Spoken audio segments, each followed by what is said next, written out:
नर्मदापुरं सुविख्यातं रेवाया दक्षिणे तटे सेवाश्रमे सुराजता देवी नर्मदायै नमो नमः। नर्मदा के परम भक्तों, भगवती नर्मदा की कथा हम इस प्रकार से प्रारंभ की है कि मानसिक रूप से हमारी नर्मदा जी की परिक्रमा भी हो जाएगी। तो अमरकंट से लेकर के हमने पहले आपको बताया कि 7 कल्पों में नर्मदा जी रही, इसलिए उनका नाम नर्मदा है। न मृत्येन ते नर्मदा, जो जिसका कभी मृत्यु नहीं होती, जिसकी वो है भगवती, भगवान शिव की वरदान प्राप्त है उन्हें। तो ऐसी नर्मदा की कथा हम आपको सुना रहे हैं। तो साक्षात कलयुग में बच्चों को इस प्रकार से महतारी रखती है, उस प्रकार से अपने भक्तों की रक्षा करती है। ऐसी नर्मदा की कथा हमने आपको अभी लगभग 15 दिनों से सुना रहे हैं। आज लगभग 17वां दिवस है। आज हम आपको बांद्राभान आ गए हैं साहब। अमरकंट 17 दिन में अमरकंट से लेकर के छोटे छोटे बहुत से घाटों को छोड़ते हुए और कुब्जा घाट का वर्णन करते हुए, साडिया घाट का वर्णन किया करते हुए सिरसिरी घाट का वर्णन किया। आज हम आपको बांद्राभान घाट, जो होशंगाबाद का बड़ा प्रसिद्ध मेला भरता है वहाँ होशंगाबाद के समीप में पूर्व की ओर ये बांद्राभान घाट है। इसके पहले सूरज कुंड की चर्चा हमने कल की कि यहाँ सूरज कुंड भी है। वहाँ पर भगवान सूर्य ने तपस्या की और वहाँ पर स्नान करने से कोढ़ी तक ठीक हो जाते हैं, कुष्ठ रोग ठीक हो जाता है। तो ऐसी भगवती नर्मदा की आज हम बांद्राभान की कथा सुनाते हैं। बड़ी सुंदर कथा है।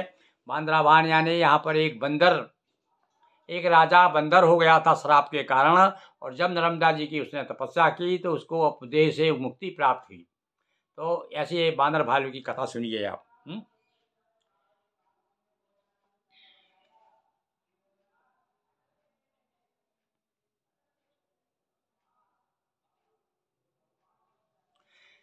वैश्वानर एक नरपति की कथा बहुत प्राचीन, हारे रण दुश्मनों से राज लिया था छीन। एक राजा की कथा जुड़ी हुई है इस घाट से, बांद्राभान घाट से।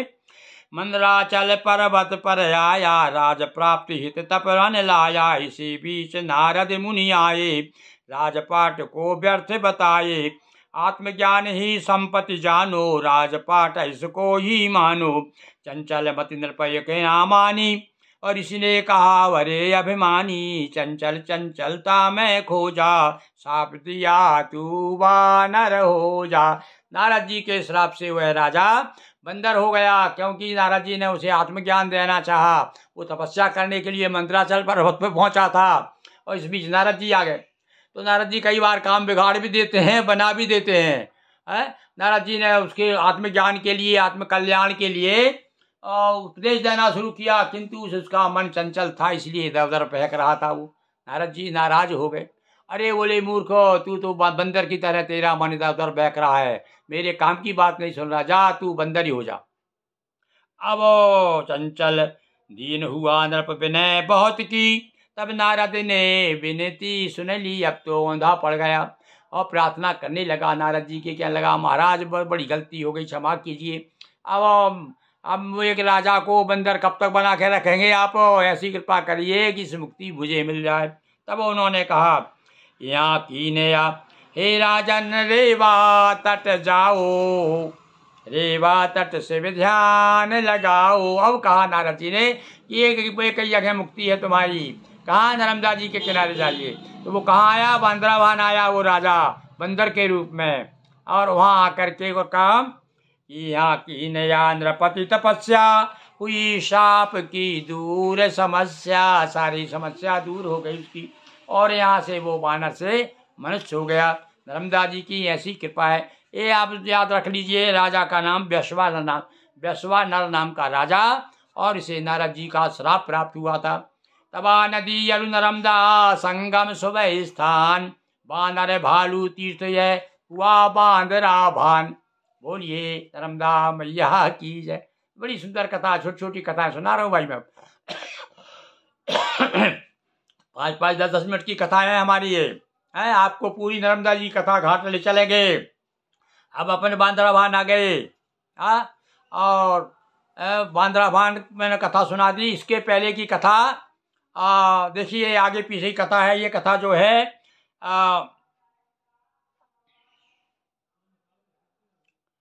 बांद्राभान से आगे मैंने आपको बताया था कि मेरी जन्मभूमि का पड़ेगी। वहाँ से हम चले कहाँ से, सांडिया घाट से। सांडिया घाट से आगे कुब्जा घाट आए और कुब्जा घाट से आते रास्ते में एक बूढ़ी नर्मदा संगम पड़ता है। एक गौ घाट पड़ता है, गो घाट के पास में मेरी जन्मभूमि का ग्राम है गनेरा। और वहाँ पर एक बहुत पहले क्या है सुनिए ज़रा थोड़ी सी आपके समझ में, जो परिक्रमा कर रहे हैं या मानसिक रूप से कर रहे हैं, पहली बार सुन रहे हैं हमारी कथा। तो नर्मदा जी सीधी जा रही थी बहते हुए, और किसी बाढ़ में जब बहुत ज़्यादा बाढ़ आई तो कहते हैं नर्मदा जी की बाढ़ ऐसी तिरछी हो गई तो 3.5 गांव माँ की गोद में आ गए। आधा गांव उधर है, आधा गांव एक जनकपुर जनवासा, और बीच गांव में से बही वो। और इस प्रकार से ऐसी हो गई, ऐसे हो गए, ऐसी 3.5 गांव छोड़ करके ऐसी बही। तो उसको अब क्या हुआ, जब नर्मदा जी की धार सीधी हो गई तो ये गांव जो है उसके घेरे में आ गए। तो वो स्थान तो बना हुआ नर्मदा जी का पुराना, तो वहाँ क्या है बरसात में कभी कभी तो गर्मी के दिनों में सूख जाता है, कभी कभी पानी कहीं रहता है, डबरा भरे रहते हैं। गौ घाट स्थान है, बड़ घाट और एक गौ घाट, दो घाट छोड़ करके आगे नर्मदा जी सीधी हो जाती। तो हम लोग उसको बचपन में बूढ़ी नर्मदा कहा करते हैं। लोग कहते हैं, परिक्रमावासी कहते हैं भैया बूढ़ी नर्मदा को पार मत करना, उधर से जाना, 3.5 गांव को चक्कर लगा के जाना पड़ता है, तब पूरी परिक्रमा हो जाती, क्योंकि पुराना स्थान मैया जी का, पूरी पुरानी धार है वो। तो अब उसकी कथा सुन लो पहले। इसके साथ साथ में हम आपको ये भाद्रवानी कथा तो आपको हमने सुनाई दी है, इसके पहले की कथा है ये, तो सुनिए आप। कभी गनेरा ग्राम के थी समीप जलधार, नावें तक चलती रही जल की राशि अपार। एक समय था भैया, कहते हैं गनेरा घाट पर नावें चला करती, इतना अपार जल राशि थी नर्मदा जी की। थे इस तीर संत के नामी, श्री युत बागपुरी गोस्वामी। एक बागपुरी नाम के बड़े संत थे, वहां पर तपस्या करते थे नर्मदा जी के किनारे, वहां गनेरा घाट पर। हिंसक जीवे यहाँ पर आते, कर कर सब परिक्रमा जाते। और कहते हैं बाघ तक आता था, उनकी परिक्रमा करता था, इसलिए उनका नाम बागपुरी महाराज पड़ गया था। जन जन की हरते थे व्याधि, जीवित ली श्री संत समाधि। सिद्ध समाधि आज भी जागृत, जो जन ध्यावत सो जन पाव। एक से एक भैया चमत्कारी स्थान है नर्मदा जी के किनारे, एक से एक संत हुए। आगे कथा सुनाएंगे धूनी वाले दादा की। गौरी शंकर महाराज की जमात चला करती थी, उनका स्थान भी आगे मिलेगा आपको घाट पे। तो यहाँ पर एक संत मिल गए भाई, बागपुरी नाम के, बागपुरी महाराज की समाधि बनी हुई है। अब तो वहाँ छोटा सा मंदिर बन गया है, और अभी 2-3-4 साल पहले वहाँ बहुत बड़ा यज्ञ भी हुआ था। एक बड़ा जागृत स्थान है भैया, संत ने जीवित समाधि ली है। और दक्षिण मुखी यहाँ थी माई, कहते लोग बाढ़ के आई। यहाँ पर दक्षिण दिशा की तरफ हो बड़ा, देखिए नर्मदा जी कहीं उत्तर वाहिनी हो जाती, कहीं दक्षिण वाहिनी हो जाती, वैसे तो पूरब से पश्चिम की ओर बह रही हैं। तो यहाँ पर विशेषता क्या थी, गनेरा में दक्षिण की तरफ बह रही थी। पर उसके बाद में क्या हुआ कि वो सीधी हुई विमल जलधारा, और कुछ गांवों का छना सहारा। 3.5 गांव छोड़ करके नर्मदा जी सीधी बह गई, वो दक्षिण मुखी ना होकर के फिर पश्चिम मुखी हो गई। और तो इसलिए फिर रेवा ने अपना पथ मोड़ा, और 3.5 गांव को छोड़ा। 3.5 गांव उधर भी और है, ढाना है, मुड़िया खेड़ा, ये कुछ गांव हैं। इन गांव और एक है गांव जनकपुर, ये 3.5 गांव माने जाते हैं।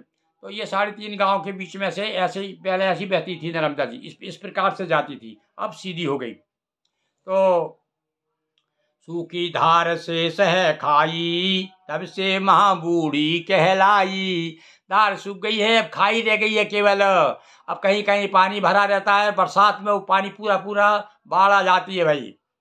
तो कहीं कहीं है आजकल डाबर के जल बिंदु, लेकिन माँ बरसात में दिखती है ज्यों सिंधु। जय माँ बूढ़ी नर्मदा बागपुरी महाराज, गिरि गुरु पर कीजिए कृपा, सिद्ध कीजिए काज, बोलिए नर्मदा मैया की जय। तो आज आपको ये कथा हम आज सुनाई हमने आपको, कौन सी, हमारे वाघपुरी महाराज की कथा सुनाई, गणेरा ग्राम की बूढ़ी नर्मदा की कथा।